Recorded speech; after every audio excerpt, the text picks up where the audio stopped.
Hello, everyone, and welcome to the latest episode of the Metabolism and Menopause podcast. My name is Stephanie, and I'm your host and CEO of VitalityOET.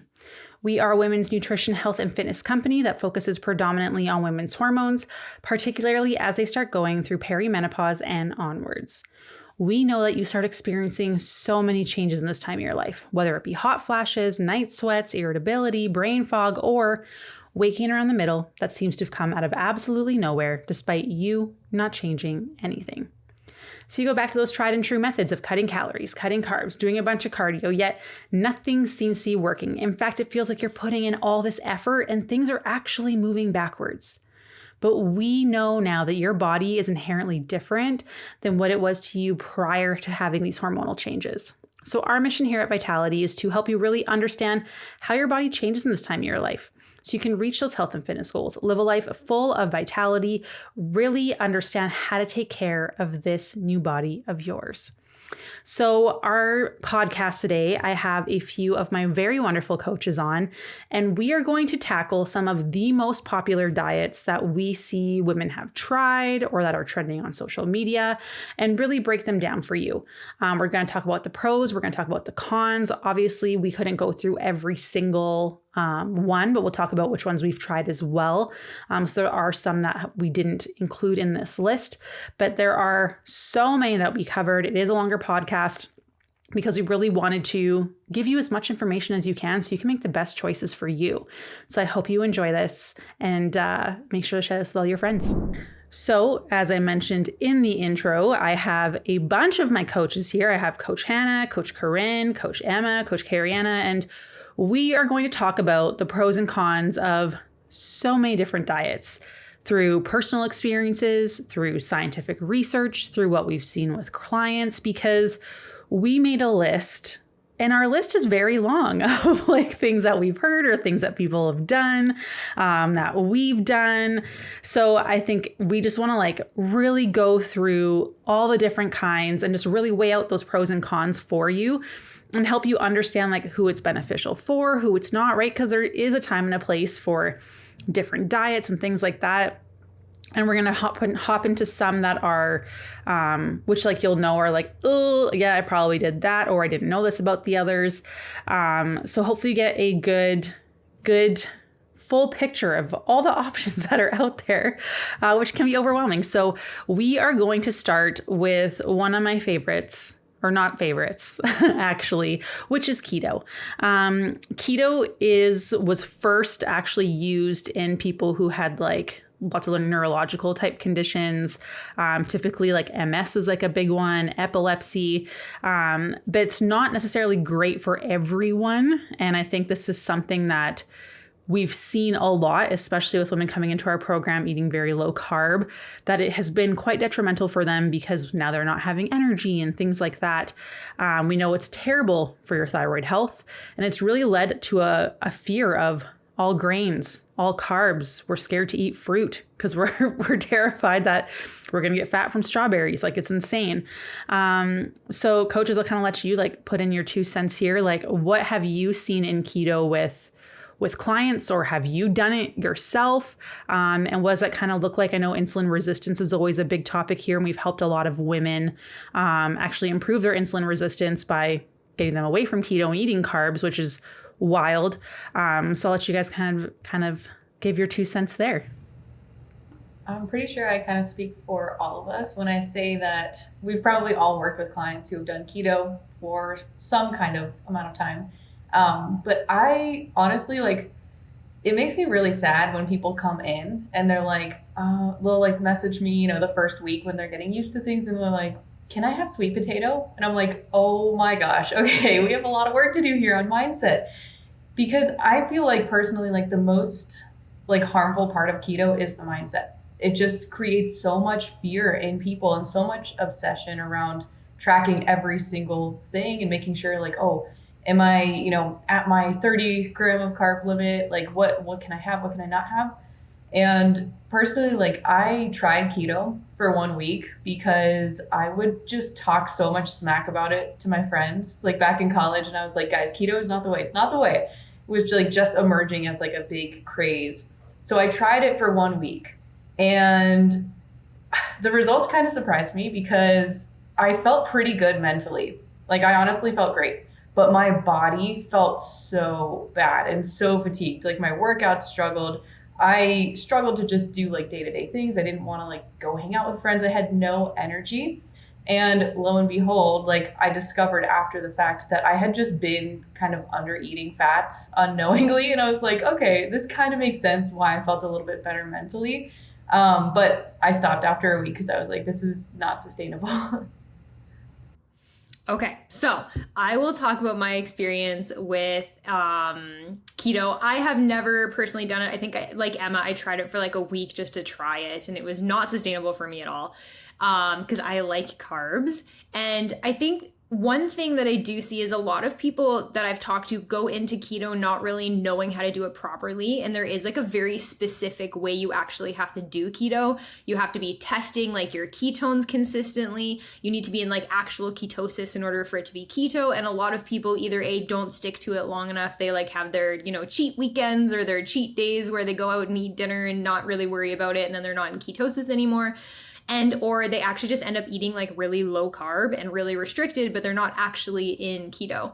As Steph, as you mentioned, it's designed mostly medically for people who have like specific issues where a keto diet can actually be very beneficial for like actual symptoms of whatever disorder or disease they end up having, or like epilepsy was the original kind of thought process for the research around keto. But I've had several clients come in that started off keto, even in the coaching. And I will say like their goal was always to get healthier. They all had weight loss resistance. They were all eating extremely low calorie and of course, extremely low carb, like 10, 20, 25 grams of carbs a day, like total carbs, not even net carbs. And we get to this point where the body gets really insulin resistant when it doesn't have any carbs to actually process and digest. And so it doesn't actually control its blood sugar the same way anymore. And so coming out of it can be very difficult for people.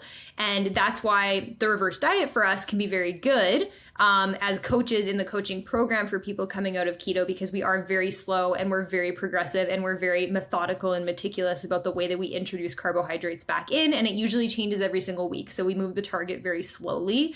But I do see a lot of people who are doing keto decide they just don't want to anymore and then suddenly start eating carbohydrates again. And it's way too much for the body to handle because their body's now adjusted into this insulin resistant state because it doesn't have to digest or handle carbs anymore and like really work on those blood sugar spikes and crashes that you would normally get from eating more carbohydrates. And so that's where, in my opinion, our clients are they're taking a longer time, first of all, in phase 1, because their body is not used to eating normally anymore. And so we have a much slower progression moving forward.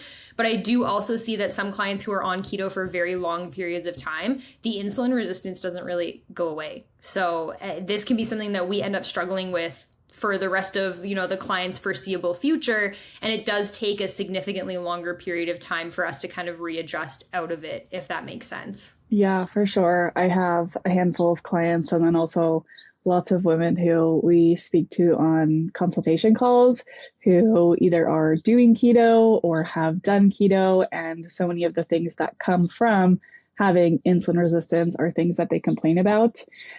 Specifically with clients, as we are bringing carbs back up, a lot of them are just so afraid. And that's the hardest part for them. It's not the way that their body responds. Their body responds really well. The hardest part is the mental hurdle in coming back into eating more carbohydrates after going through keto, because keto can be like so demonizing towards carbs, which is not what we want. We don't really want to demonize anything, which I'm sure we'll talk about later on here as a general sense. But with keto, bringing those carbs back, or after keto, bringing those carbs back in for so many of the women that we work with, specifically those who like are having lots of menopausal symptoms that we know are helped with having better blood sugar levels and more carbohydrate intake, they feel so much better, and sometimes still struggle to actually work those carbs up, even though they're feeling better, just because it's been so many years of people saying carbs are bad, carbs are bad, carbs are bad. And then they have this thing that is keto that maybe worked for them in losing weight for a long time. And like Coach Emma said, like maybe their mental clarity was better. And so they just are so resistant to bring things back in, but they're still feeling better. So it's important to notice that the way that we feel physically is just as important as, probably more important, actually. I'm going to say it's more important than the results that we get, like with weight loss and things like that. How you feel makes something far more sustainable than just losing a few pounds. So whatever your specific diet to you is, I want everybody to think about this as you're going through it, because like everything that we're going to talk about today probably has its place in the world, but if you're not feeling good, it's not the right thing for you. Yeah, definitely. The way that you feel should help kind of gauge, is this working for me or not? Number one. But I do have to say, like, slow and steady as far as keto growth goes is definitely the right approach. And same thing for a reverse. So very similarly, like I always remember this client who I worked with who came in, she was diagnosed with Hashimoto's. And so her doctor was like, hey, you should do keto, you should do low carb, it'll help. And she needed weight loss, all of those pieces. And when she came in, I was so excited because I go, okay, we have so much potential here to get you feeling way better and actually achieving the results. And her body just took on to reverse dieting and growing her carbs so well. And it blew her mind every week, every single week. I was like, hey, like your weight is exactly the same. We're increasing your carbs by 20 grams. And she's like, what am I going to do? What am I going to eat? And I'm like, okay, we can have white rice. We can have these sources. And she was like, okay, I'm having to learn and explore these again and know that it's okay. And I was like, yes, exactly. We're in this together. So it's that slow and steady gradual growth. But over time in her reverse journey, someone with Hashimoto's was able to eat almost 300 grams of carbs from when she came in eating less than 100 for sure. So to have that kind of growth potential within your body, obviously it's telling you like you're getting stronger, you're having more energy, you're sleeping better, your digestion's better, that carbs are useful in your body regardless of what kind of diagnosis you may have. Like it's definitely, it can be a powerful tool knowing that this is what's actually working for my body. So to Kiriana's point of insulin resistance, like here's someone who was able to nearly triple her carbohydrate intake just based on slowly, gradually bringing that back in. Yeah, and I think the thing too is like, I mean, I've done a whole podcast on carbs, so you can go back and you can listen to that because we could be here forever. But if you are struggling with energy, you likely need to increase your carbs. If you are struggling to put on muscle mass, you will likely have to increase your carbs and your calories. If you are struggling with sleep, you probably have to increase your carbs. If you're struggling with your thyroid function, you need to increase your carbs. If you are someone who is stressed and active and you have a very go-go lifestyle, you have to increase your carbs. So like, if you are someone who is struggling with your energy, who is struggling with digestion, who is struggling with your sleep and putting on muscle mass and energy throughout the day and has this high stress lifestyle and has been dealing with like a very go, maybe some trauma when you were growing up and stuff, you need the carbs to feel good, to provide you with fiber and really set you up for success so that you have the energy to do the things. If you don't have the energy, if you're not sleeping, your workouts probably aren't doing much for you anyways, right? And so like you need to understand how the carbs really help you in terms of your thyroid function and your metabolism and putting on muscle mass and actually looking fit and toned. Like people who are muscular or look fit and toned, like we did this exercise with the women in our program, like what do you want to look like? And we got all these pictures of women who were like quite fit and they're quite toned and they've got some muscle definition. Those women eat a crap ton of carbs. Like 100% carbs are a big part of their diet, but so is making sure they're exercising the right way and things like that. So it's important to understand how carbs play a role. And the first thing that we think of when we think of carbs is like donuts and chips and chocolate and pizza. I'm like, that's not what we're talking about. It's like, have some roasted potatoes. You know, have some white rice, have some quinoa, some oats, have some whole grains. Like I have a whole grain bread that has quinoa and flax in it. It boosts 5 grams of protein a slice. It's got lots of fiber. It's filling. It's great. So it's really understanding where carbs fit and not to demonize them. And you can still have the fun stuff, the potato chips and stuff, just in moderation, and understanding that like carbs can actually help with inflammation. So it's like understanding all of that. So I'm not going to dive too deep into that because there's a whole like 1 hour podcast on carbs you can go back and listen to. But like when we're looking at all these different diets that we're talking about here today, it's like you also have to ask yourself, like, do I see myself doing this for the rest of my life? Is this something I could see myself doing in 5 years from now? If the answer is no, what are you doing? Right? Like that's not what we want. And a lot of people will say like, well, when I have carbs or I cut carbs out, then I see the scale drop. And it's like, yeah, you're just dropping water because 1 gram of carbs needs like 3 to 4 grams of water to digest. So if you go from eating 200 carbs a day to 20, that's like almost 200 grams of carbs that you're losing, which is like 800 grams of water. That's got some weight to it. It's not fat that you're losing that quickly. It's just water. So that's something to be aware of. So next thing we're going to talk about is carnivore. I freaking hate this diet. I will say that, like, I will say it. That is a hill I will die on. Like I will, like, say what you want. Carnivore, in my opinion, is dumb. Scientifically, it does not show to help you a ton because there's zero fiber. Fiber is scientifically crucial for intestinal health, and extremely low fiber is correlated with several chronic conditions. It's involved with like inflammation and immune function, anti-carcinogenic effects, because there's antioxidants. Like fiber is so important, and a carnivore diet gives you zero. Like you are missing out on so many important like micronutrients and minerals. Like, do you really think having a strawberry is going to harm you? Like, no, that has fiber. And yes, it has carbs in it, but it's good for you. But the carnivore diet is it's so wildly restrictive. So I'll let Kariana take it away with like the whole fats and cholesterol type stuff, because that's a very big theme when it comes to carnivore. Yeah, so very similar to keto, carnivore is just like a more restrictive form really of keto. And the carnivore diet does involve, for most people, typically a high number of saturated fats. And saturated fats can be seen in things like, of course, the red meat. So that's a big part of the carnivore diet, obviously. Even things like eggs and things like that do have some saturated fat as well. A lot of oils have saturated fat. And while there are some saturated fats that can be very good for us, too much of it has been directly correlated with high levels of cholesterol and high levels of triglycerides in your blood, which we already know that the menopausal transition will cause naturally higher levels of those anyway, because we're losing that protective effect that estrogen once had when we go into menopause. And so we're just kind of like doubling down on, first of all, our risk for heart disease with the triglycerides and the cholesterol going up from all the saturated fat intake. But we're also increasing our risk of just having higher cholesterol. And that's not good because estrogen is not really there anymore to help protect us from those effects in our blood. So I definitely, I'm with Steph, not a big fan of carnivore diet. But yes, so the saturated fat intake is definitely a huge risk for me that I see from people that are doing keto or carnivore.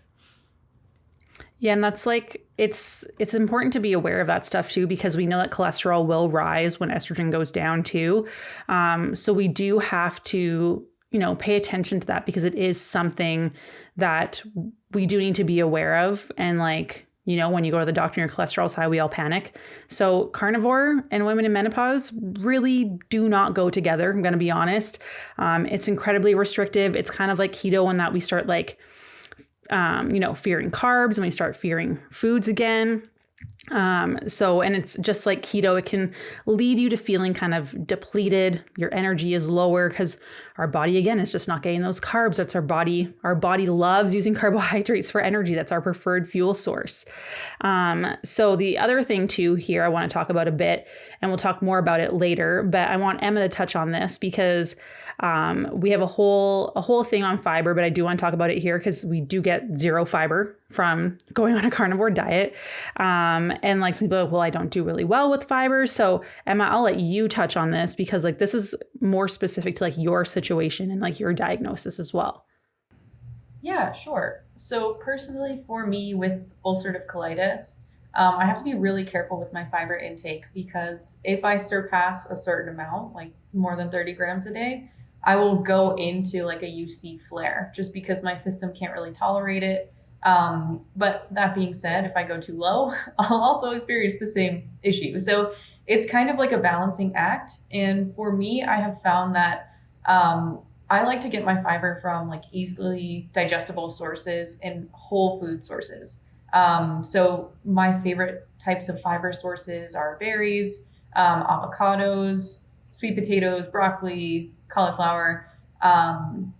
In the past, I've tried to get fiber from like high fiber wraps and like other processed things, and those honestly just really don't sit well with me. So I think, all that's to say it really does depend on the person. But it just kind of, you have to kind of be in tune with your body, and also realize that by going zero fiber, you're also doing a lot of harm, or the same amount of harm as if you're getting, too much fiber. So this is where like tuning in, I think, is a key thing to do. So kind of like what Emma was saying, some people do well with more or less fiber. Emma needs a little bit less, but not too low. Some people, the reason that they go into the carnivore diet is to improve their digestion, whereas other people, this would ruin their digestion. If you are somebody who knows that you are incredibly reactive to lots of different plant fibers, this could be a good option temporarily, not long-term, temporarily, until you can reduce some of the inflammation that's going on inside, and then very slowly work back in the fiber sources so that you can repopulate your gut microbiome, because the different fiber sources, different plants, that is what's going to feed our gut. And we need a happy, healthy gut to have a happy, healthy body, happy, healthy brain. So if you are considering carnivore, be it for a short, temporary stint, not a long-term thing here, please. And then one last thing I want to say is that the carnivore diet now is like very much advocated almost in the fitness space as like, oh, this is great for muscle building. Whereas it is, first of all, not the way. If you look at like scavenging and eating, we had lots of plants and berries around. So first of all, we hunted, we gathered, we also did that. So that's definitely not the true way of like a primal quote way of eating. But the other piece too is, in order to build muscle, you need carbohydrates. It's necessary for muscle glycogen for that growth. So anytime that you are going through a time of, oh, I really want to prioritize gaining muscle, sure, you need to hit your protein intake, but you also cannot just ignore the fact that carbohydrates are necessary for that as well. Yeah, exactly. And so that's carnivore. So carnivore, we're pretty like, no, I'm going to be honest, like we're taking a hard stance on that one. Keto, we don't love, and we can help people through it. But carnivore is like, I genuinely don't understand, like, A, that's really expensive. And B, it's like you're missing out on so many things. Not great for women in menopause for sure. And like, it's not what we should be doing if like we're having gut health issues. Like Hannah talked about, like doing it for a very short amount of time. This is not where you are, this is not where you are going first if you've got health issues. There are so many other things that you can do, like reducing our stress and consistency in calories and fiber and food quality. Like carnivore is like, we have never recommended that for anyone. Just so you are aware, there are a bajillion other things that you can like do. And like Sean Baker, actually the creator of the Carnivore Diet, has actually recently come out talking about the negative long-term health effects that he did not realize were going to happen. So that's really important for everyone to be aware of, that even the creator is like, ooh, I may have messed up here. So that's really important to be aware of as well. So the next diet that we're going to talk about is veganism. So Corinne's going to take this one away because she has been plant-based for a very long time. And there are pros and cons to this, like absolutely. And so Corinne has obviously done this for quite some time, has really figured out how to get her protein in and things like that. So I will let you take this away, Corinne, because this is your wheelhouse. I love me some steak, so I'm not the best person to talk about this one. Yeah, sure. So, yeah, veganism. Okay, let's talk about in terms of extreme diets. This, I would say, would be considered one of them because you are definitely limiting yourself in terms of your food selection. So, what is veganism? It's essentially where you do not eat any products that are from animals, like any animal base whatsoever. So, that includes dairy, that includes eggs. All of that you do not consume. So with that, you may find this diet sits really well for you and maybe it doesn't. So what actually led me into this diet was I had a lot of digestive problems and I was trying to figure out what was irritating me. So it essentially happened from just food elimination diets and trying to figure out what was irritating at the time. So eggs came off the table, dairy came off the table, and I was already a vegetarian at the time. So it just kind of happenstance that, okay, you're a vegan now. But what happens is you really have to be aware of your food choices for sure, especially if you are trying to hit a protein intake. If that's important to you, which it should be at this point, if you are listening to this podcast, I'm sure you care about your protein. So you have to be aware of higher protein choices that you can have as a vegan. Some of the best ones are going to be your tofu, your tempeh, anything that is soy-based. They're very high in B vitamins, which is super, super important. As a woman, you need to get high enough B vitamins, so be aware of that. Some of the other sources you can find are like your powdered nut butters. I will say I'm a powdered nut butter user and I'm not afraid to say it. You have your edamame beans, which again are soy, but anything that is gonna be a plant-based version of protein should basically be in your diet because you wanna make sure you have a full selection. Also, carbohydrate sources can be high in protein as well. You have your oats, you have your breads, especially your denser breads that are seeded are going to have more protein in there. But a huge thing you have to be aware of is finding what works for your own body if you do choose this way of eating, because it can easily run away from you in terms of fiber. I've had many clients myself who follow plant-based diets and they come in and they're like, I don't know what's going on with my digestion and we're hitting 60 grams of fiber a day. I'm like, okay, maybe we need to dial that back and we'll look at some of your protein sources. So maybe a little less beans and a little more tofu, so that way we can get our protein and less fiber there.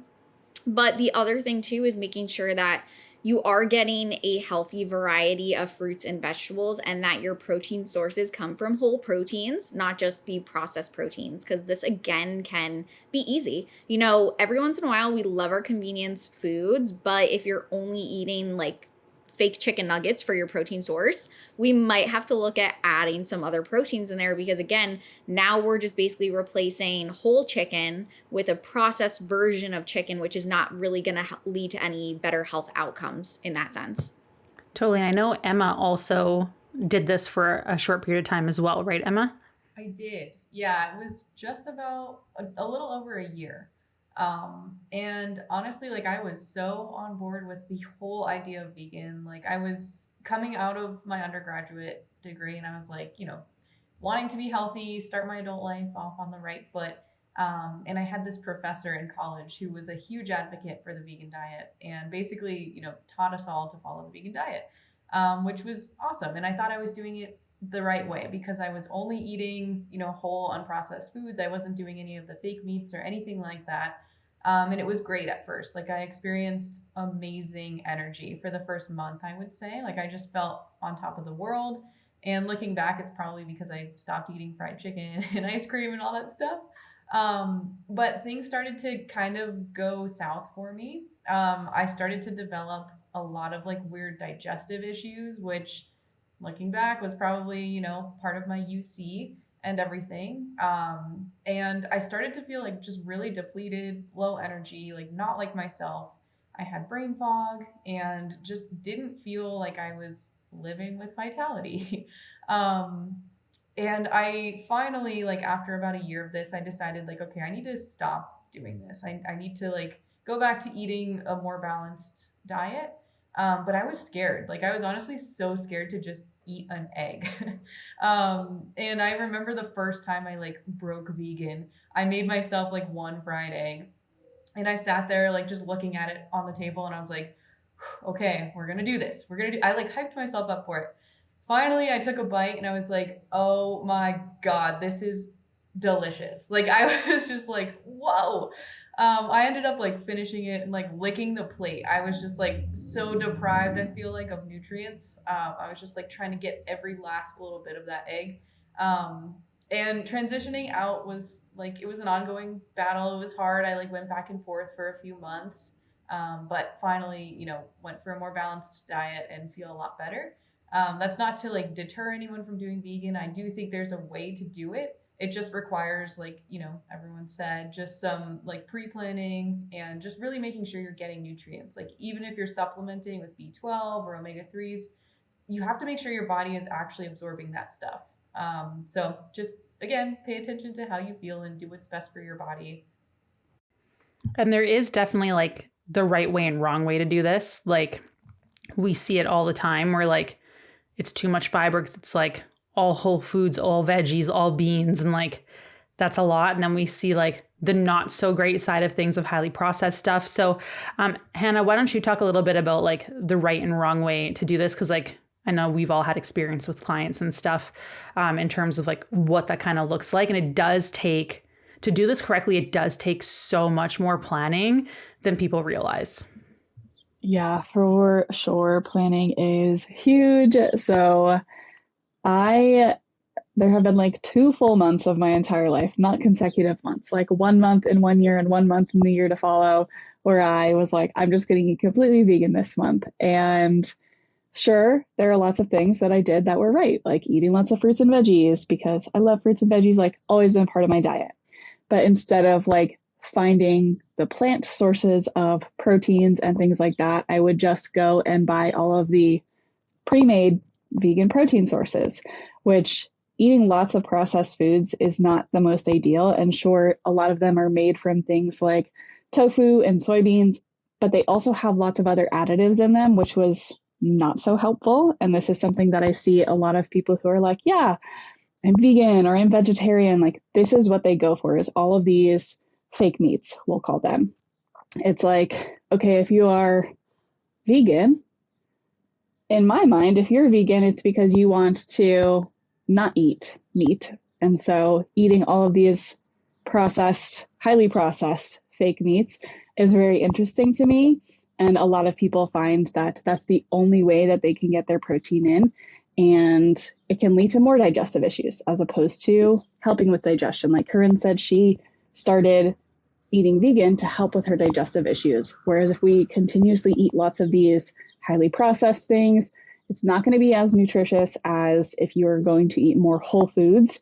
It's potentially going to make your digestion worse, even if you're doing this to help your digestion. And so there's definitely like pros and cons to having the availability of these packaged meats, vegan meats, to help us out. But it's not something that you want to depend on, because same as always, the more processed foods we eat, the less nutrient dense our diet tends to be. And so if you find that you are eating a vegan or even vegetarian diet and you're going for all of these packaged and processed foods, it's probably not the right diet for you, because it would likely be a lot easier for you to find the things that help support you through natural food sources. And then this kind of goes hand in hand with like vegetarian as well, right? Because vegetarian, it's like you're just not eating meat, but a lot of people still have eggs and dairy. So again, super great for getting your fiber in, just like you can with a vegan diet. And it does take so much more planning to make sure you're hitting your protein from not like highly processed foods, because we know that can lead to inflammation, right? So, and we know that during perimenopause and menopause, when estrogen goes down, we have a harder time managing our inflammation levels. We have more food sensitivities. So it's just something to really be aware of.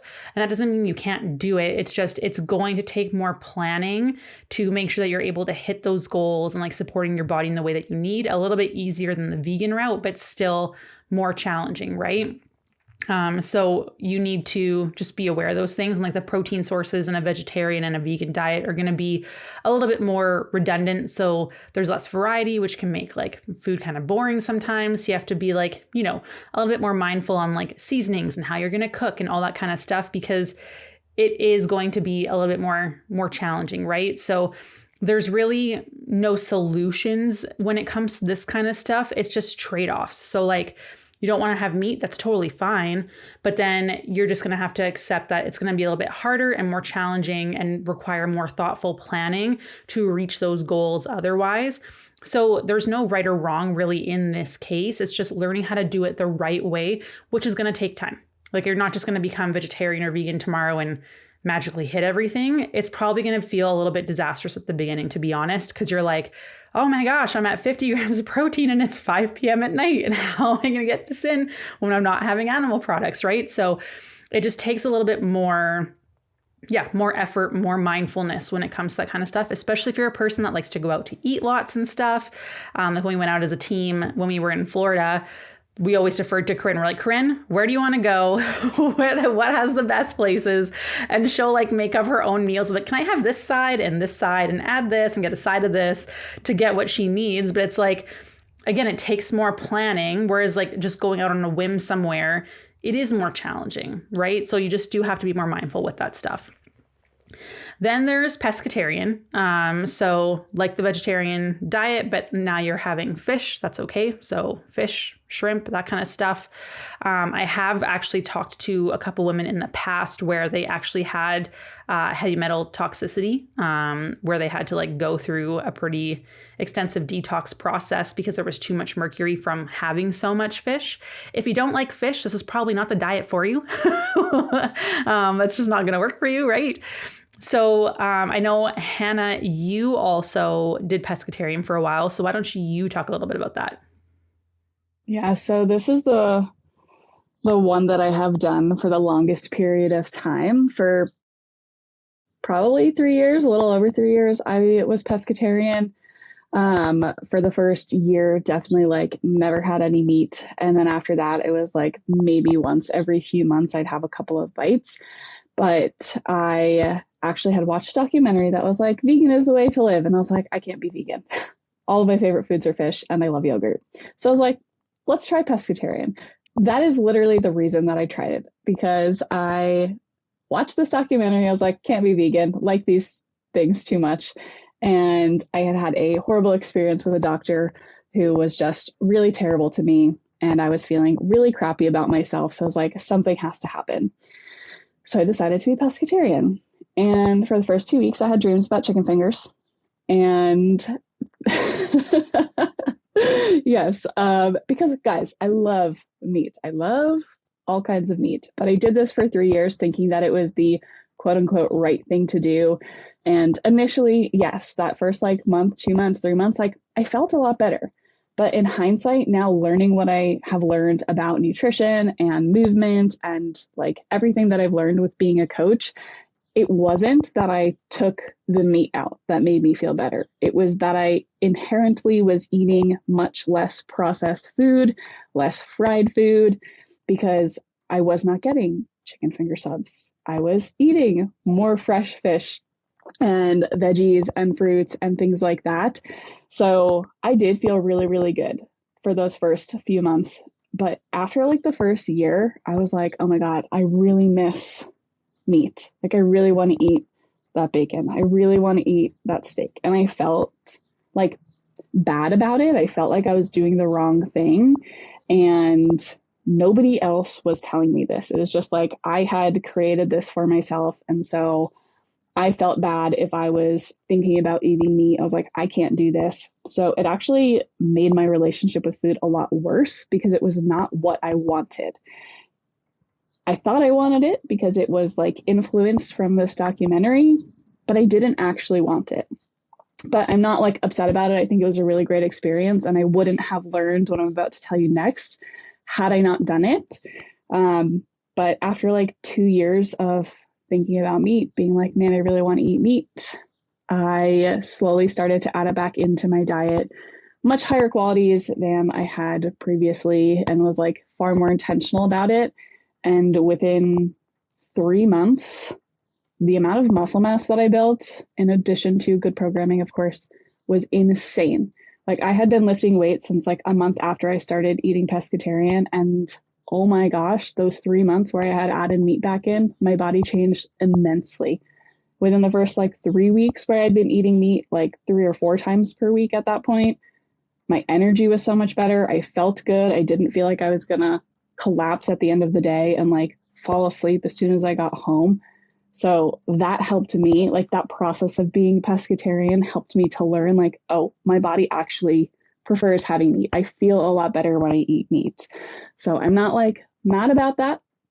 I love fish. So I had a really great time eating lots of things. But it is definitely not for somebody who loves meat, thinks about it often, craves it. If that is you, your body probably wants those things. And so I would encourage you to still eat them. But it is a great option if you are wanting to eat more seafood. But like Steph said, you got to be careful with heavy metals, pick good quality fish, be mindful, of course, do a little bit more planning. And yeah, I definitely feel much better eating meat, but I do still love fish, and it's got a very heavy place in my life. And it's funny how like watching one thing can like completely change your mind about stuff. And I think it's very important because like I live in the Canadian prairies. Like there's a lot of cows here. Okay. It's flat and there's cows and there's grain. So like people see all these documentaries of like lots of animal abuse and stuff. And that's not saying it doesn't happen, but it's not as common as you think. Like I grew up where like all my friends' parents, they were all cattle farmers and grain farmers. And like they treated their animals with respect. They had some that would like stay close to the house. If they were struggling, they'd bottle feed them. Like it wasn't, and like, yeah, they were raised for meat, but it's like the abuse and stuff that you see isn't always true. It's just one-sided, right? And it is a thing where, you know, that's the stuff that sells, right? Like if you like look at the media, look at the news, bad news and poor emotions sell. Like that is what people report on. When you look at like the everyday news, right? It's always like what catastrophe has happened. So it's really important to just like be mindful of that. Like, so can things happen? Yes. Is that the most common thing? Honestly, probably not. Cows have far better ethical rules of care than other meats, actually. So it's the most researched, and there are guidelines done on like beef more than like any other animal meat. So it is important to be aware of that. And if you're still doing it for personal preferences because you love animals, you don't want to eat them, that's totally fine. But like that is important to note that like the horror stories that we see are not what's happening everywhere. Just like, you know, everything else that we see in the news. That's not what's always happening, right? So it's just something to be aware of. Okay, so next thing we're going to talk about is Whole30, because Whole30 was like a pretty big thing for a while there. And I feel like it comes back every few years or so. Like you don't hear about it for a while, and then it pops up for a while, and then it's gone for a while. So Carrie-Anne, I'll let you take this one away on all things Whole30, because it's a very common one, actually. Okay, so first of all, the premise of the Whole30 diet, if you don't know what it is to eliminate sugar, alcohol, grains, legumes, soy, dairy, and processed foods for 30 days. So it's a pretty wide range of things that it is wanting you to eliminate, and it is a very short time period that it wants you to eliminate that for. So it almost seems like, the Whole30 is almost like a little bit of a kickstart. Like, let's get everything on track. Let's go to the extreme for a full month for 30 days and then kind of go from there. The one thing I like about the Whole30 diet is it does have a good focus on prioritizing whole foods, which is a good thing. That's what we encourage in the coaching. Whole foods are going to be great. They're very satiating. They contain a lot of micronutrients that we need. They usually have our protein or our fiber or the things that we need in order to have a balanced diet. It's, fine to do this for 30 days, but I think it does get abused quite a bit where people will just continuously do it over and over and over again, or they will utilize it as this like reset like 2 to 3 times a year when they feel like things are getting out of control, and then they don't ever find balance because it's very black and white for them. It's either they're out of control or they're doing their whole 30 and everything is eliminated and everything is reduced and restricted. The one thing I don't like about it is there's also no exit plan. It's only for 30 days. And then what? Do we just go back to our regular way of eating that we obviously needed a change from because we're doing this whole 30 diet? It's definitely not sustainable. There's no balance that we're finding here. And if you're not allergic to specific foods, grains and dairy and legumes and things like soy all supply really essential nutrients in a balanced diet. And we shouldn't be afraid to eat those things. And we shouldn't be associating those things with like getting back on track, right? Or, doing this whole 30 diet for 30 days and all of a sudden grains and legumes and soy and dairy are suddenly bad in your mindset. So it definitely doesn't help with your relationship for food either, which, of course, none of these restrictive diets do, which we continuously talk about. So, what happens if you're on the whole 30 or you're used to eating like this, and then we can't just stay away from sugar. We can't just stay away from alcohol for the rest of our lives. We can't stay away from dairy the rest of our lives, or we can't stay away from all processed foods, which is a very subjective term because processing, all foods are processed in some way, really. So I definitely think that there's a lot of like dichotomous thinking, a lot of black and white thinking here with the whole 30. It's very short term. And the one thing I really don't like is there's just no exit plan. And I don't love, and that's what we do a lot of that in the coaching. Our phase 3 has an exit plan. We need to phase you out of this. We need to make sure you feel confident on your own.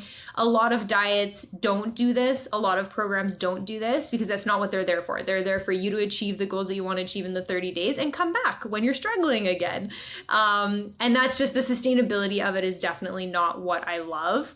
I do think it can be super eye-opening for people with how many extremely or hyper processed foods that they can eat. It can help people who do tend to get like sugar cravings, although I would also argue, especially from a menopausal perspective, sugar cravings are going to be more so about stress related things than like the food that they're necessarily eating, although the food and the nutrient timing is important as well. But again, there just has to be an exit plan, and there's no exit plan for Whole 30, and that's definitely what I don't like about it. Yeah, and it's just like a little bit more restrictive. There's not a ton of freedom. There's no like fun foods or eating out. And this is where like people are like, I did it, and then I went back to eating normal.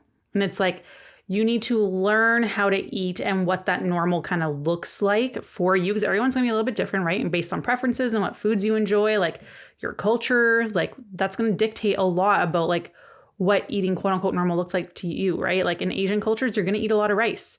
Whereas here it's like people are like, oh, rice. I can't believe you're having white rice. I'm like, it's rice. Like there are so many worse things that you can eat. It's just rice. But it's like, okay, so then you go quote unquote to eating normal again. And it's like, did you learn anything? Are you maintaining any new habits? Are you adjusting the way that you're eating, your food timing, what your plate looks like? Like it's just this like, almost, I'm going to like do a quick detox almost thing, almost like a reduce inflammation. I'm going to detox. I'm going to like get a healthy jump start, quote unquote. Right. But then it's like the 30 days are done and then what? Right. It really leaves you exactly where you were and you learn nothing. And like the weight will come back on because we didn't actually do anything that's sustainable in the long term. Right. So this is like, that's just something to be aware of. Like for me, I could never cause like then your only protein sources are literally meat. And then like you're hoping for like some veggies and fruit, because like if you're not having grains, which have some protein in it, if you're not having beans, protein, soy, protein, dairy, protein, like Whole 30 can actually be really freaking hard to hit your protein goals on. So, and this doesn't mean like you can do it for like a little bit of a time and then like we're slowly reintroducing things and seeing how your body does. Like I did an elimination diet like probably 4 years ago. No, it's more than that now, like 5 or 6 years ago. And I had to cut out dairy, and I literally cried for those like 2 months. Like I'm not even joking. Like I did not realize how much I love dairy. Cheese. And then like it was summertime, so I wasn't having ice cream. Like it was pretty devastating for me. I love yogurt. So like now I was able to reintroduce it and I'm fine and I can have all the dairy and it's good. So it was like a temporary thing to kind of get my body happier and identify what was bugging me. And we found out it was mostly soy that was giving me a hard time, and barley. So those are two things that I've never been able to eat again, which is like fine. But like you have to like realize like that's quite a big sacrifice. Like doing Whole30 and trying to eat out with friends and stuff can be really challenging because it's literally just meat and then veggies and fruit is like pretty much all it is. So it's just to be aware of, and like, what are things going to look like afterwards? Like, what are you doing afterwards? Establishing that exit plan is very important. So the next one is actually the Mediterranean diet. So this is great overall. Mediterranean diet is scientifically and like research labeled as a plant-based diet. So plant-based diet research include like the Mediterranean diet's included in that. And the foundation of the Mediterranean diet is going to be plant foods. This means meals are built around veggies, built around fruits and herbs and nuts and seeds and beans and whole grains. So there are some moderate amounts of dairy in there. Some poultry and eggs are a part of the Mediterranean diet as well as seafood. So in contrast, red meat is eaten only once in a while. So this like high polyunsaturated and omega-3 9 fats are great for your brain health, your joint health, considered more anti-inflammatory because of the food choices that you're making. Considerations are that you still really have to pay attention to your protein here. Mediterranean choices tend to be leaner protein options, which is great, but you need to be, aware that it is more plant-based dominant, so it can be harder to reach those protein goals. So again, just like anything, it's going to take some planning, right? It's going to take some like intentionality behind it. And we do have to remember that too much of anything is not good. Just like too much fiber can like be catastrophic for our gut health, too little fiber. The same thing goes with olive oil. Olive oil still contains high levels of saturated fats and calories and are higher in fat and is very, very easy if you're adding like a tablespoon here and there of olive oil into your meals. That stuff adds up so fast, and it's usually the stuff that nobody tracks. So you think that you're like under or at a certain target, and you might not be. So this is the one thing you do want to be aware of is with the Mediterranean diet, it is pretty heavy on the omega-3s, omega-9s, which is good, but those things do pack a lot of calories. So it is just something to be aware of. I personally love Mediterranean food. I really do. Like toss tzatziki and lemon on anything, and I am like a super happy gal. Omega-3s are very good there. Like it is a good place. But again, you do have to be a little bit more mindful on hitting certain targets with that Mediterranean diet, but overall, not a terrible choice, to be honest. So the next one we talked about a little bit, the high fiber, low fiber, so we won't dive into that too much. But again, like we mentioned, like person to person, benefits are going to be very different. The sources of fiber that you consume are going to like greatly affect you. Like I'm like Emma, if I have like the keto wraps that are packed with fiber, those artificial fibers, my body is like, get that crap out of me. I even have to be careful with like certain protein bars because there's some of like those different type, because they're plant-based fibers, right? Like fiber comes from plants. They're man-made fibers. So my body does not like the fake stuff. It wants the good stuff. So I have to be very mindful of like what protein sources I'm having if like they're processed because of that.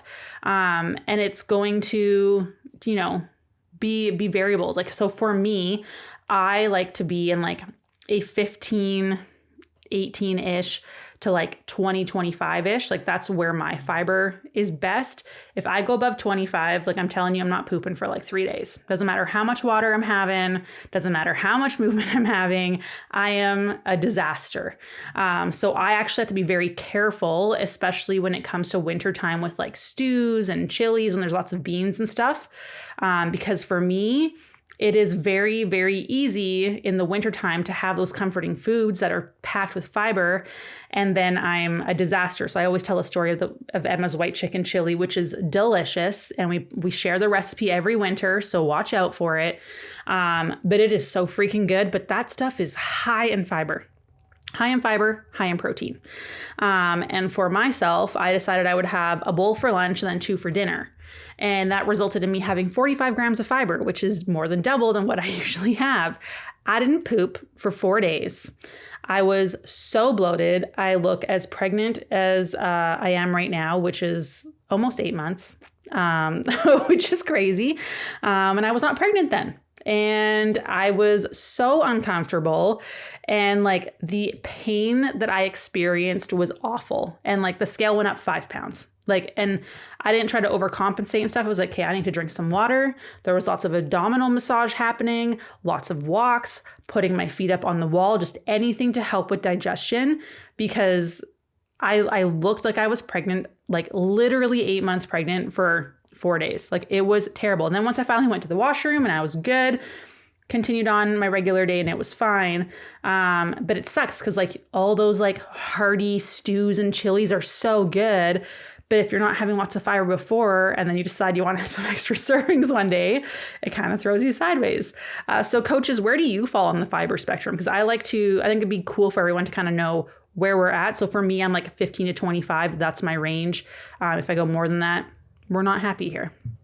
Yeah, so for me, I definitely need some more than you do stuff. I can tolerate quite a bit of fiber, like probably up to 50, 55 grams of fiber, at least for a couple days. If I'm like that high for a week, I'll probably have some issues, but like in a day, not a big deal. But definitely like 35 grams of fiber, like that 30 to 35 is my sweet spot. If I'm below 25, bathroom is an issue. Things are way too slow. So I think that I just have always really loved plants and fiber sources like oats and chia seeds, things like that. It's very easy for me to have like 10 grams of fiber in a meal sometimes. And so like if I have 3 meals in a day, it's like very consistently for many years, I've had like close to 30 grams of fiber or more. So that's the range that I float in. I definitely have more flexibility with fiber than many do. And I feel very grateful for it because fiber is just so delicious. What about you, Corinne? Yeah, so I'm like a 25 to 30 fiber-ish girly. That's where I sit really happy. I get most of my fiber through fruits and vegetables. So as far as everything else goes, I try to keep it as low fiber as possible.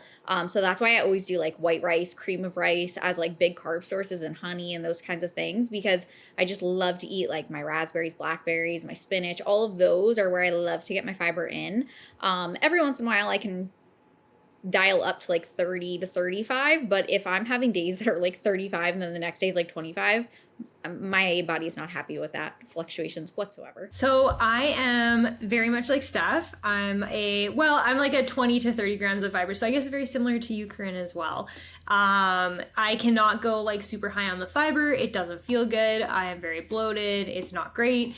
I think bloating is like the big one for me. My digestion just has always been a little bit slower. I had IBS when I was, in university, and I struggled with that for several years trying to figure that out. In fact, being less restrictive with my diet ended up helping my IBS the absolute most, and going a little bit lower fiber with things helped the absolute most. So I think a lot of people think that eating the whole grain bread versus the white bread, or the brown rice versus the white rice is always something that we have to make that choice on. And I completely disagree. I think that even with clients that I talk to who tend to struggle with digestive issues or digestive inflammation, taking out the food or some of the food that is difficult for your body to get nutrients out of can actually be really, really helpful. So instead of your body having to, work hard to get the nutrients out of those seeds or out of that brown rice husk, being able to give your body those foods that have some available nutrients, that it doesn't take a lot of work and inflammation in order to like get there because your gut's already irritated, is actually sometimes a really good thing. So I'm very much like moderate fiber. 20 to 30 grams is definitely my happy spot as well. What about you, Emma?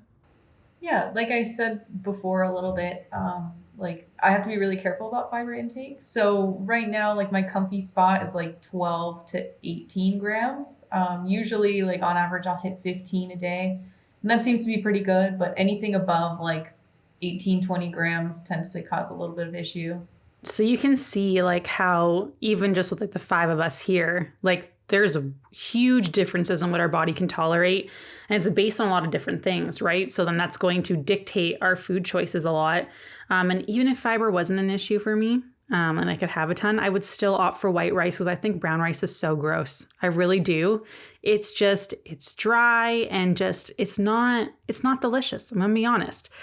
Tastes a little bit like cardboard. So that's just me. So that's fiber. Next, we're gonna touch on Weight Watchers quickly here. So the new method that has been introduced a few years ago is not accurate like the old one was. And this method is the reflection of like the calorie counting here. So 0 points does not mean 0 calories. That's not a thing. So there's some 0 point meal examples here that I'll just list off versus the calories in the meal. And like, I know Hannah has some experience with this one as well. So like, for example, a 0 point snack pizza is actually 50 calories. 0 points is hummus, which can be 547 calories. So even though you're following these like numbers of like points, you could have fluctuations of eating like 800 calories one day versus like 2,200 the next, depending on what 0 point or 1 point choices you make, which the calorie fluctuations we know is going to, cause a lot of issues in terms of stress on your body and like the up and down, or maybe you're eating a lot more than you think you are.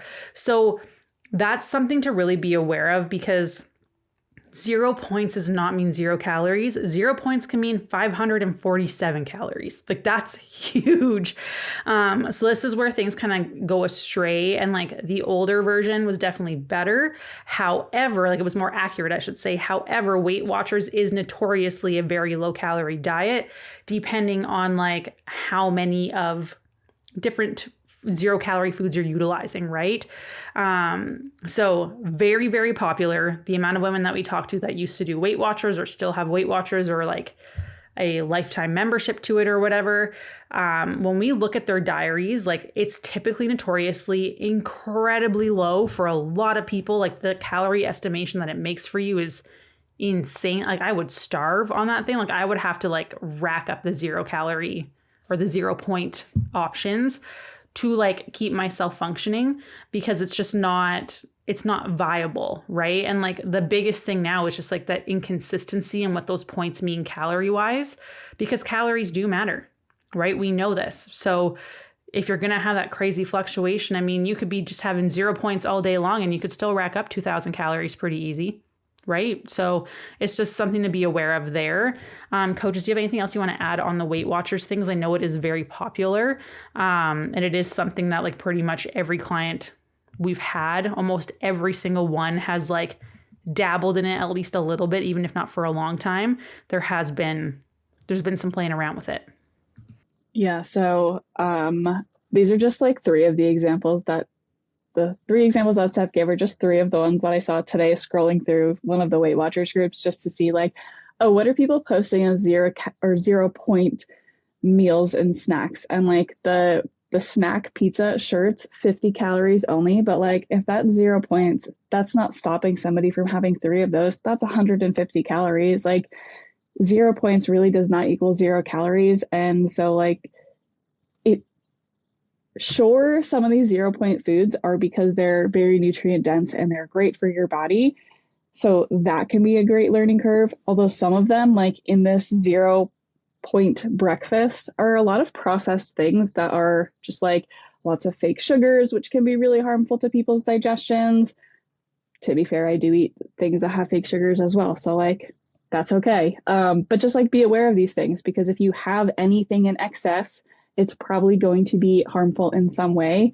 And we don't want to always be prioritizing these like low carb, low sugar, low whatever things, because typically they are created from more like super highly processed ingredients that are not going to help our body absorb nutrients, build muscle, things like that. So there's definitely learning that I find has happened for clients as they go through Weight Watchers. They're like, wow, I didn't realize that like this thing was really great and this thing was not so great. And so that can be really helpful.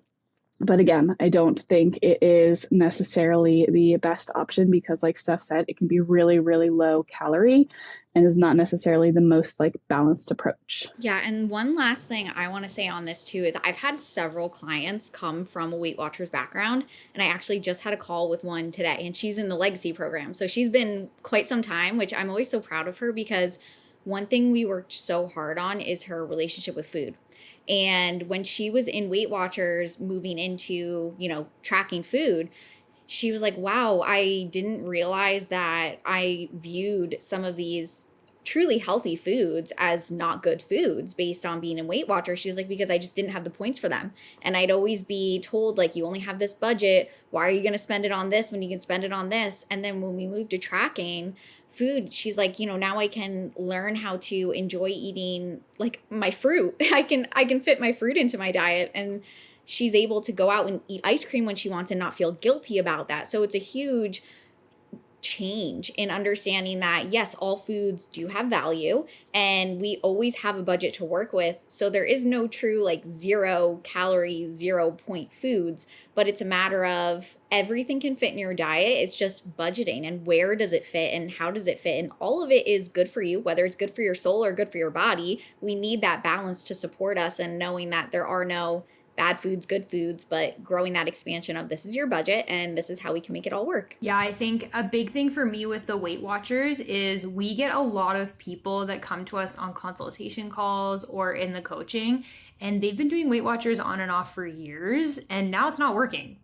And the reason that it's not is because usually Weight Watchers is so restrictive and you're eating so little and you don't even realize it, that a lot of the times too, that metabolic adaptation is going to be very aggressive, especially if we've done it several times. So a lot of people I'll talk to say, like, after my first kid, I did it. And then after my second kid, I did it. And then after the third one, didn't work anymore. I tried to go back and now I'm stuck, right?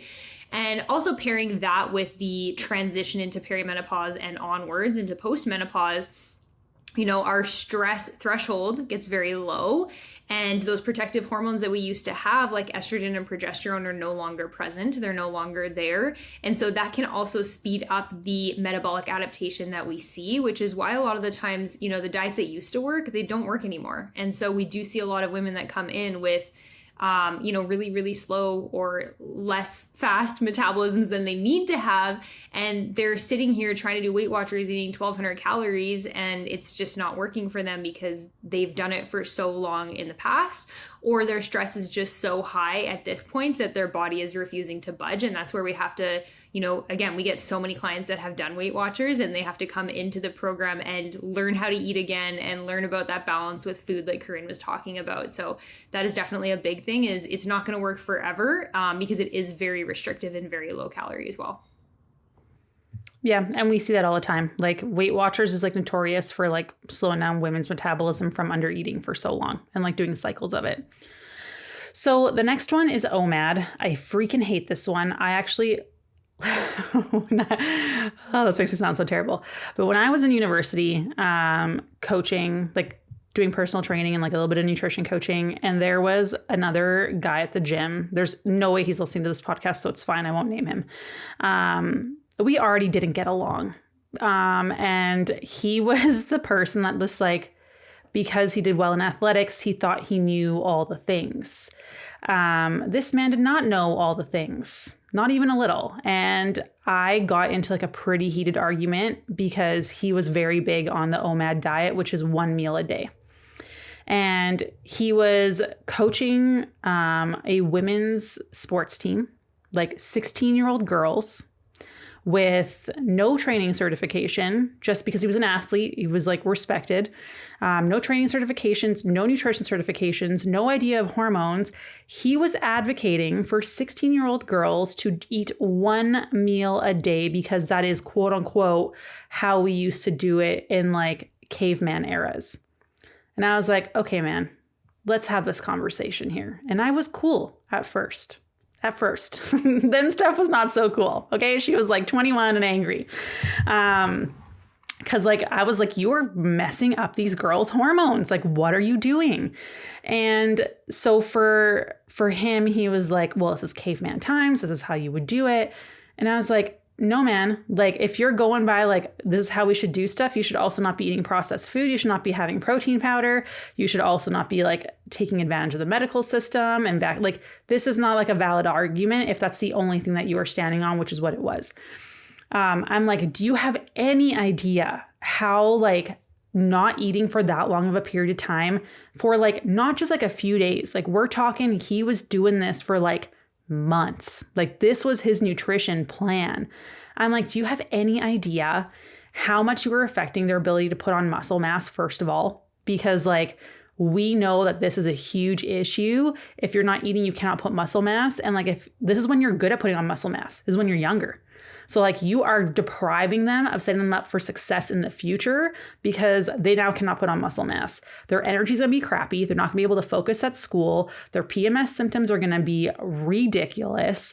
Like this is, I was so upset. Like like our boss actually came in and he's like, okay, I also think you, sir, should not be giving this advice to women, but also this is not an argument that you guys should be having at the front desk at the gym. But I was so upset because like, that is super not okay. And like in one meal a day, how are you supposed to eat enough food? How are you supposed to like get enough fruits and veggies? How are you supposed to get your protein in?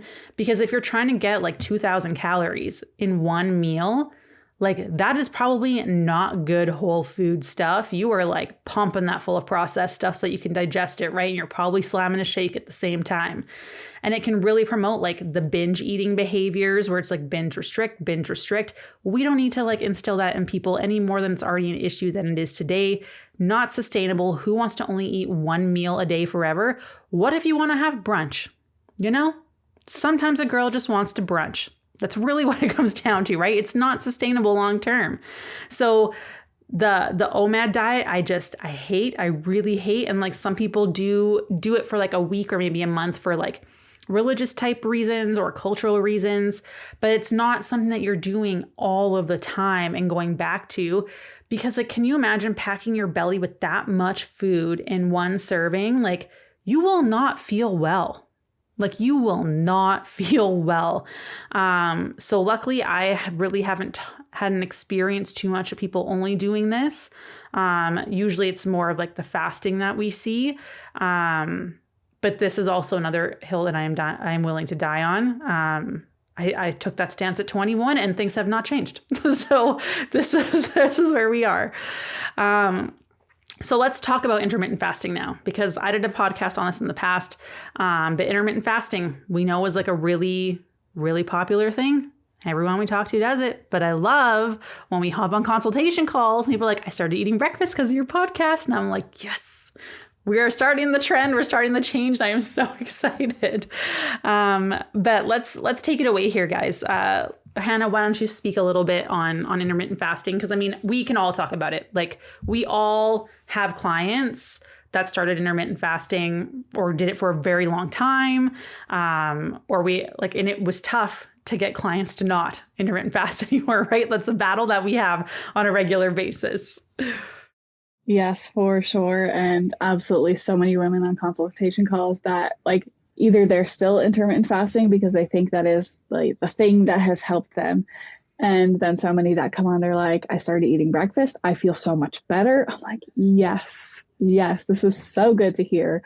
But I have a lot of clients, and like in the past, I've had lots of clients who have done intermittent fasting, some who even were like not willing to stop their intermittent fasting, but willing to extend their eating window, which did really help with energy. It helped to build some more muscle mass, because the longer you go without eating, the harder it's going to be for you to get that food in. Similar to one meal a day, like the shorter amount of time that you have to eat, the harder it's going to be to get all of your nutrients in.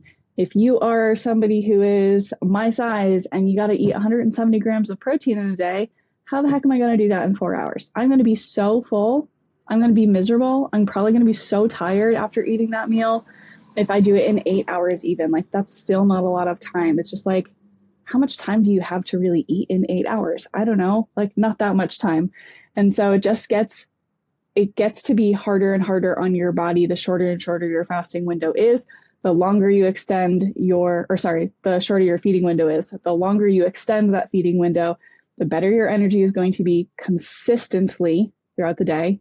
Likely the better your sleep is going to be, because you're going to have more stable blood sugar so long as you're pairing your foods properly. There's so many great benefits that come from extending the amount of time that you're eating. Not to say there's not a time and place for intermittent fasting. Just like we've said with a lot of these, not all of them, but a lot of these do have their time and place. Intermittent fasting is something that I have used with clients for healing their gut. It's not like, hey, we're going to intermittent fast and we're going to stay here. No, it's like, hey, we're going to do this number of hours of fasting for 1 day or 2 days or 3 days. And then we're going to bring your foods back in. And we're very selective with what foods come back in to help ensure that their gut is still in a good place. But it's never something that I'm like, this is what we're doing, and we stay there, because that is not supportive to the long-term health of their gut. Oftentimes it can lead to them feeling worse anytime, like Steph said, sometimes you just want to have brunch. If they go out and they're outside of that window and they've been in this normal fasting window for so long, and then they try and have a meal outside of it, they feel terrible. That's no way to live. So definitely there's a time and place for it. Short term, especially in perimenopause and menopause, because your hormones, your cortisol, your energy, all these things are going to be improved. The more consistent we can have your blood sugars throughout the day, paired with your proteins, your fibers, your fats, your carbs, and it's going to be a lot easier for you to hit your nutritional targets. And with like the fasting, like it is just another form of calorie restriction, right? It's going to increase those cortisol levels. It's going to, when cortisol is high, we know it slows down your hormone production, your thyroid function slows down, your metabolism slows down, so your body starts being worse at burning calories. It actually negatively affects your blood sugars, which everyone thinks fasting's gonna be so good, but fasting is not like this be all end all. Like, we have improved women's blood sugars by getting them to eat in regular timed intervals. You know, if our cortisol is high when we're fasting, like we see that we're also going to have gut health issues, and we can have more inflammation, and our liver health can take a toll. Like, there's so many things that happen, but we're just told, oh, fasting will help you lose weight. But like, do you really understand what that means for your specific body? Because like, a lot of people cannot tolerate it. If you are someone who exercises a lot, who is very active, has a high stress lifestyle, is struggling with energy, isn't sleeping well, fasting is not appropriate for you, especially if you're dealing with hormonal symptoms. So that is something just to be aware of. Again, there's a whole fasting podcast back in like January that you can go back to. If you are going to fast, it's actually better to fast in the evening and not the morning, because in the morning your cortisol levels are high. So if you fast, it makes those cortisol levels even higher, which we know cause issues.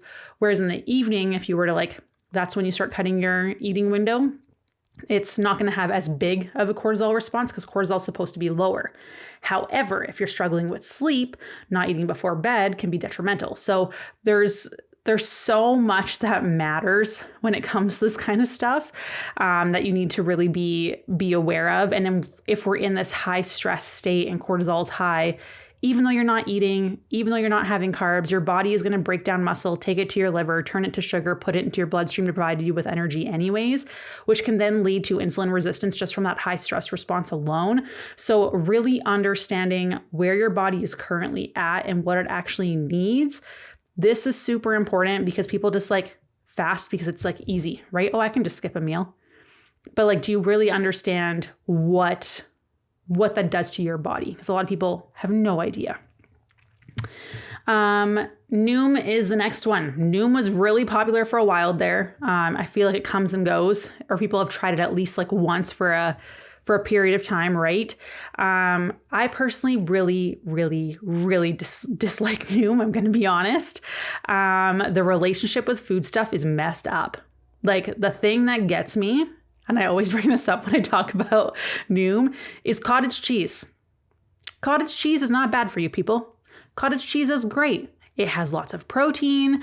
It's not that high in calories. You can get lean sources. Cottage cheese is not bad for you. And it's labeled red, a quote unquote bad food. When something is red, what do you think? You think bad. You think bad or stop, right?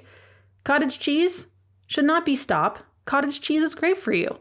So it really labels foods as good or bad on colors based on I don't even know what it is, because I look at the lists and I'm like, this doesn't make sense to me. Because like even the calories, like it's not based on calories. Like I don't know where they're getting it from, which is really wild. So it can be pretty restrictive that way. And just because like being aware of the tracker also doesn't break down your macros. So you have no idea, like, am I actually getting enough protein? Am I getting enough fiber? Like you have no idea because it doesn't go into depth on that stuff, right? It also advocates for carb cycling, which like, let's face it, like nutrition's already complicated. We already have no idea what we're doing half the time. Like when we talk to women, they're like, I just don't know what to eat, when to eat. Like, I'm just like, I'm tired.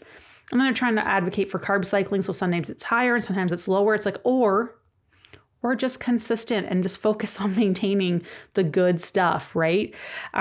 Coaches, do you have anything you want to add on Noom here? Because I know this is a pretty popular one that you've had with clients. I've never personally done it, but I've like done the research on it and seen what's in there. And like, to me, it makes zero sense. I'm going to be honest. So anything you want to add?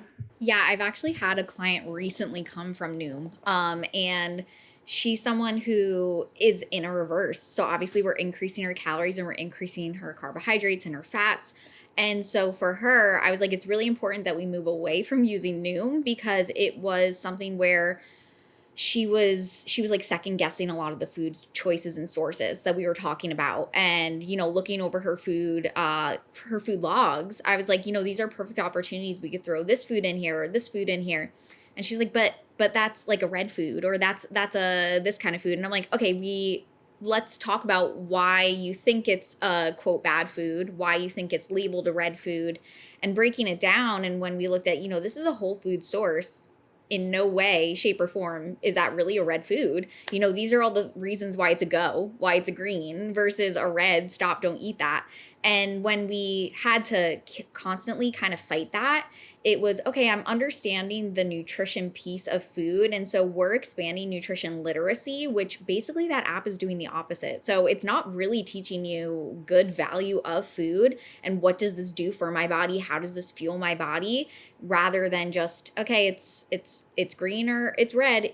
In a sense, is that the start of education on food? It could be, but ultimately learning the actual vitamins, minerals, what goes into the food that I'm eating is more important. So learning to actually just track your food for what it is and understanding the actual components of your food is a much better point versus relying on colors from Noom. So Hannah's done a little bit of research on like what the colors mean. So Hannah, I'll let you like describe that and then like weigh in, because like I'm going to be aggressive on it because I'm pretty passionate. So like it might be good for someone to tone it down a bit.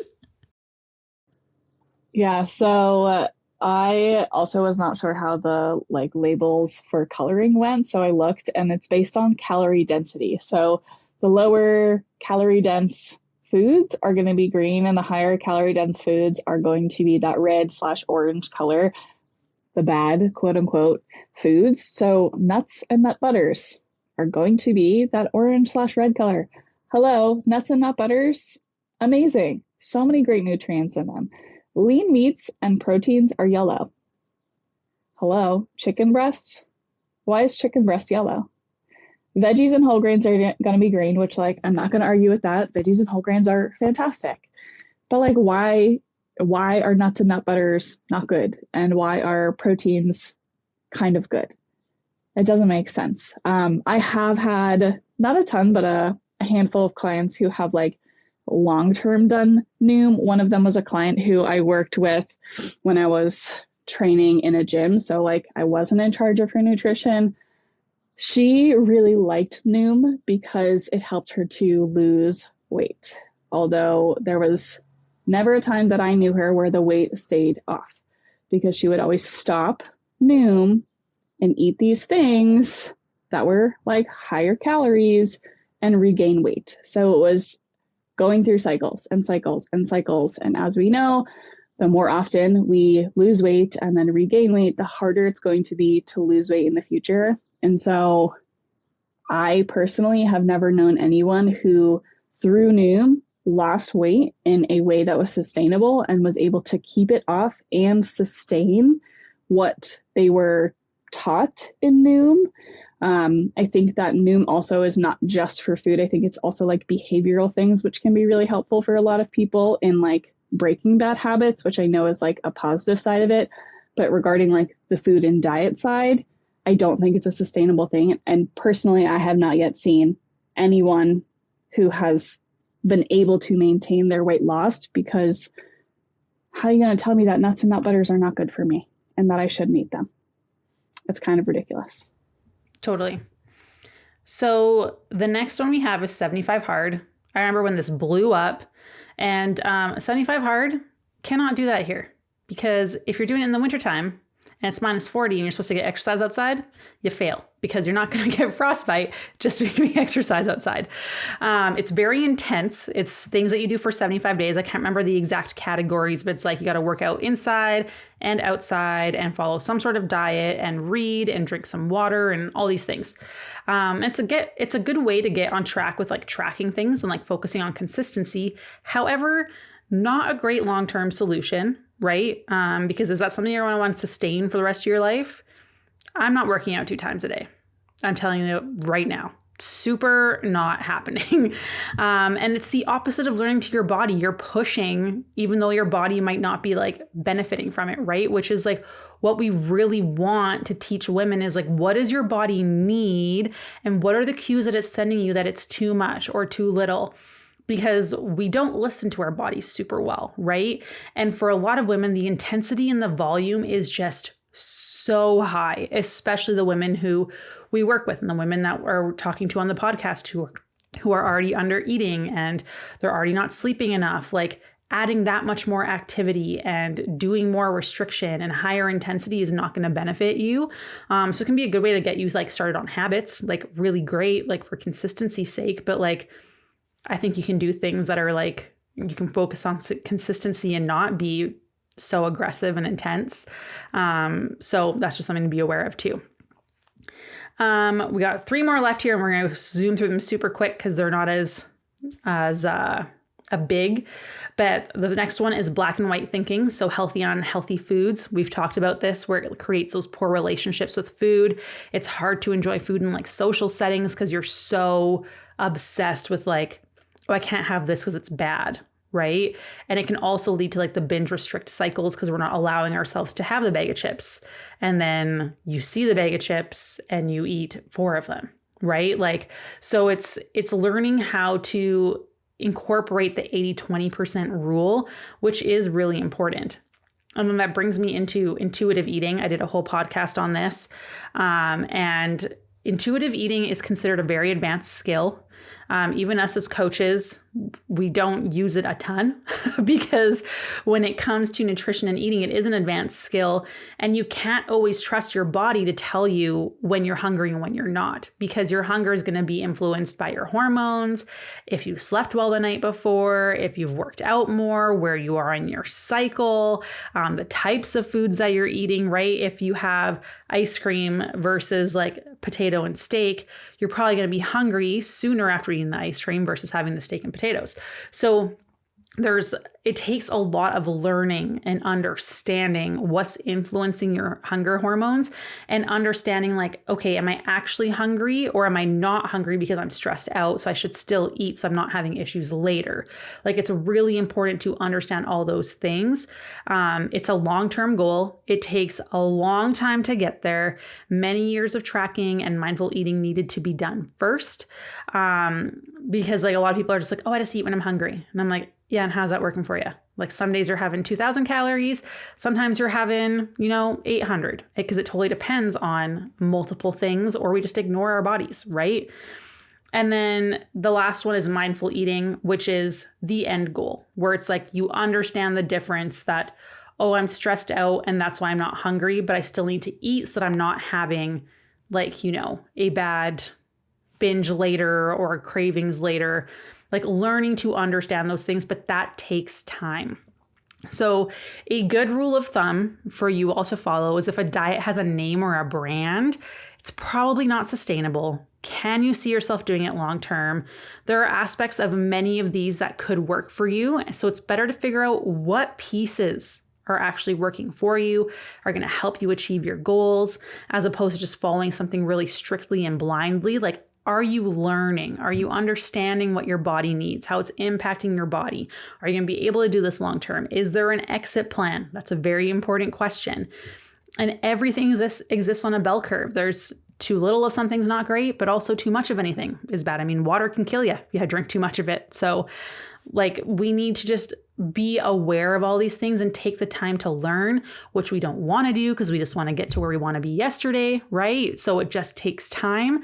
But coaches, is there anything that you guys want to talk about in terms of like how you kind of figured out what was best for you and your journeys? Because I think that's always helpful too. And then we'll wrap things up.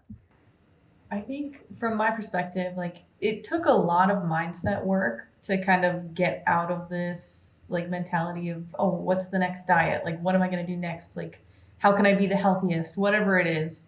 And the way that I kind of like rationalized it in my mind was by looking at, you know, really amazing athletes and bodybuilders and those types of people who don't really have restrictions. I mean, of course, you know, if it's competition prep and you're like really getting ready for a specific goal, there are restrictions. But if you're looking at someone who's like an Olympic athlete or like someone who's like a marathon runner or something, like someone who can do something really impressive with their body, they're not really restricting food groups. They're getting plenty of carbs, plenty of fats, plenty of protein. They're not following, you know, crazy carnivore, keto, whatever it is.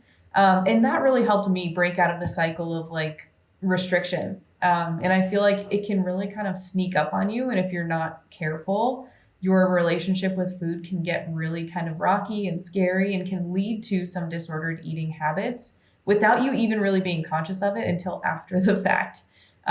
So the best thing that I can say is just pay attention to your body, tune into yourself. And if you find yourself kind of falling into the trap of like, oh, what's my next diet going to be? Like, what's the next thing going to be?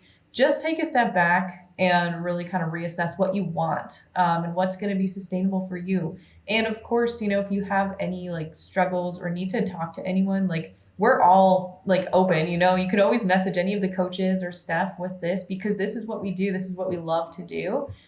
So just, you know, reach out if you need help. Yeah. So, I mean, there's no denying that there's the physical piece and the psychological piece to food, of course, and our health journeys in general. So I think most importantly is that whatever you are doing, you evaluate, like, how does this serve me in all of those ways? Like, is this causing me more stress or less stress?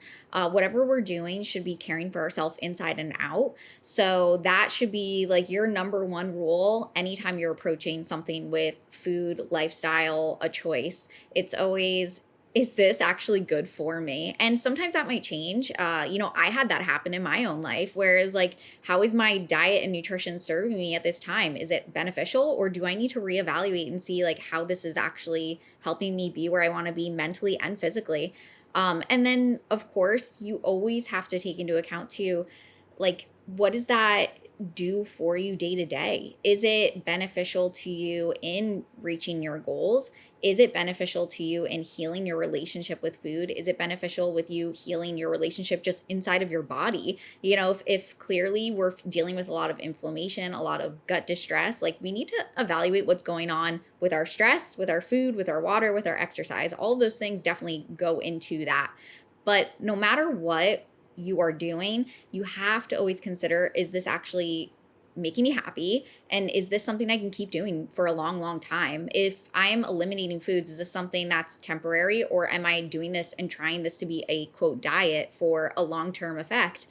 No way is any food going to directly push you towards the direction of losing weight. There is no macronutrient, no specific food that is going to help you lose weight. So know that it's all in that balance of things. So if this is not making you happy, it's not lowering your stress, it's not giving you energy for your workouts, then truly like take a look and find a zone of where you can have that balance and feel that way.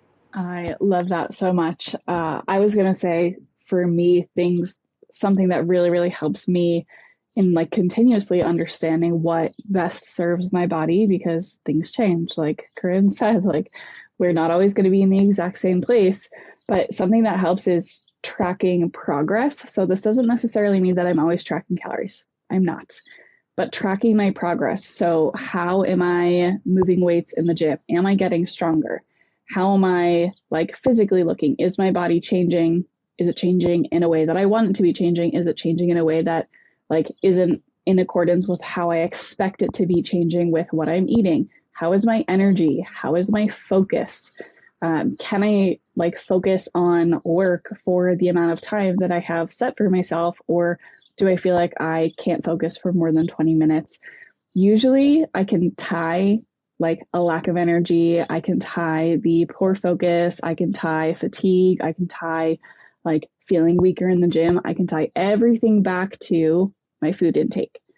And since I'm not tracking, it's just a matter of, okay, what have I been doing? Being a bit more mindful, thinking, okay, wow, I actually have not been eating as much protein. That's probably why I'm not feeling as great in the gym and seeing as much results as I want. Or for me, it's really easy to eat fewer carbs because I really love like higher fat foods.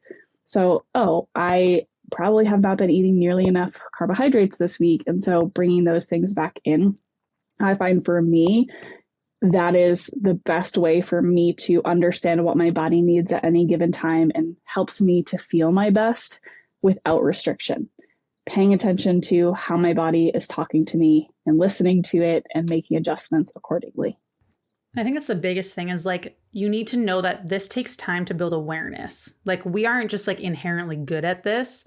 Like this took a long time for all of us to like really tackle. And for me, I think the biggest thing is like understanding seasons. Like things are going to change. You aren't always going to be chasing fat loss, or what used to work nutritionally is going to have to adjust based on your goals and what's going on in your life. Like look at pregnancy, for example. I like using this example because I'm pregnant right now. But it's like, you know, you may have enjoyed alcohol with your friends. Now you're not doing that because you have different priorities, right? For your baby. But it's like the way you approach things, like you have all these different seasons. And like for me, like pregnancy nutrition has been really hard. Because for me, I find like my digestion, like I mentioned, I can't have a ton of fiber because it's inherently slow. You add a ton of progesterone, which your body is like pumping for this baby, slows digestion even more. So stuff getting through my digestive system is so slow. I'm used to eating 22 to 2,400 calories a day. I have lost a decent amount of muscle mass. Like it's very visible to me. I'm aware of it because I haven't been able to eat enough food as I usually do. And like for reference, like when I'm not pregnant, I'm 145 pounds to 150 and I'm 5'5" and I eat 2,200 to 2,400 to maintain. I'm losing weight pretty easily at 1,800. My metabolism is good because I have all this muscle and like I've spent a lot of time working on this. So I'm aware during pregnancy because I haven't been able to eat as much. I've been trying to like really push calorie dense foods. The amount of trail mix that I eat now is so dumb, but it's like I need food that doesn't take up much space in my stomach because it's so slow to empty and I get full so easy. So like learning to like not be married to the style of eating that you currently have. Like it will change through seasons. And like post pregnancy, like my goal is not to lose weight. I'm not worried about that. I want to get my muscle on. I am dedicating like a solid 6 months to adjusting my stress because I will obviously probably not be sleeping super great. So I need to make sure I'm buffering that with food and working out appropriately. So like I am dedicating a solid 6 months at least to like putting muscle mass back on, really getting my body to a better place again before I even worry about fat loss. And like fat loss will probably happen during that process too, but it's like, that's not the priority. But understanding the way that I'm eating is going to change from season to season. And it changes with your hormones. It changes with life changes and economic status and where you live. And if you're vacationing versus like, you know, there's so many things. So understanding that it's going to change throughout your lifetime, and what used to work probably won't work in 5 years, and that'll be different than what works in 10 years. But learning and constantly learning about your body and what it needs and how to give it what it needs so that you can maintain that and lose the weight is the most important part. And unfortunately, when we go through this list of diets that we just went through, none of them really teach you stuff. Right? None of them teach you how it impacts your hormones and what's best for your body and what to watch for. It just promises you weight loss, which I would say has obviously failed you, because otherwise you probably wouldn't be listening to this podcast. So if you need help figuring out what that looks like for you, just message me, book a consultation call. We are always happy to help you troubleshoot and figure out, where are you now? What does your body need now? How can we support it? And what does that look like nutritionally and activity-wise? And we'll help you figure that out. No strings attached, because you need to learn these things, because otherwise you're just going to keep spinning your tires and nothing's going to change. So I hope you guys enjoyed this. This was a much longer episode. Group ones always are. And I got a little ranty. I'm sorry. That happens sometimes. So I hope you guys enjoyed it. Have a good rest of your day, and we'll talk to you soon. Bye.